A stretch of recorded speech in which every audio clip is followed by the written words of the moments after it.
persoas que estades hoxe aquí.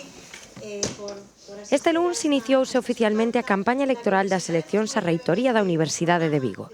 A cada unha das 3 candidaturas presentadas escolleu un campus diferente para o seu arranque. Así, o campus de Ourense acolleu os actos de H2040 con Belén Rubio á súa cabeza. Comezou presentando o seu equipo completo, destacando de xeito especial as dúas persoas que forman parte del, que proceden do campus de Ourense, como son Francisco Javier Rodríguez, catedrático de Botánica e actual vicerreitor do campus, que aspira a renovar neste cargo, e Alma Gómez, profesora da Escola Superior de Enxeñería Informática, que é a proposta para liderar a vicerreitoría de Extensión Universitaria.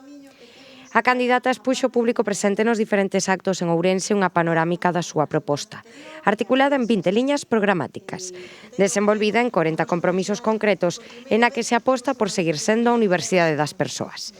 Entre as súas prioridades, en caso de saír elixida, situou mellorar as condicións laborais do persoal docente e investigador e do persoal técnico de xestión e de administración e servizos. Facer unha remuda xeracional planificada, facilitar a carreira académica e profesional, reducir a burocracia e mellorar o recoñecemento de méritos. En apartados como a docencia e estudantado, Belén Rubio destacou temas como a actualización da oferta académica de grao e mestrado, o mantemento das microcredenciais e potenciar as dobres titulacións e titulacións conxuntas internacionais, a empregabilidade e o aloxamento.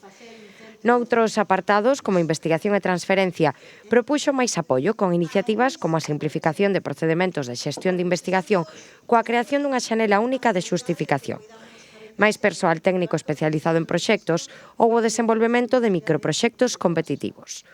Ao longo da súa intervención tamén adiantou medidas como retirar paulatinamente o uso do programa Sigma.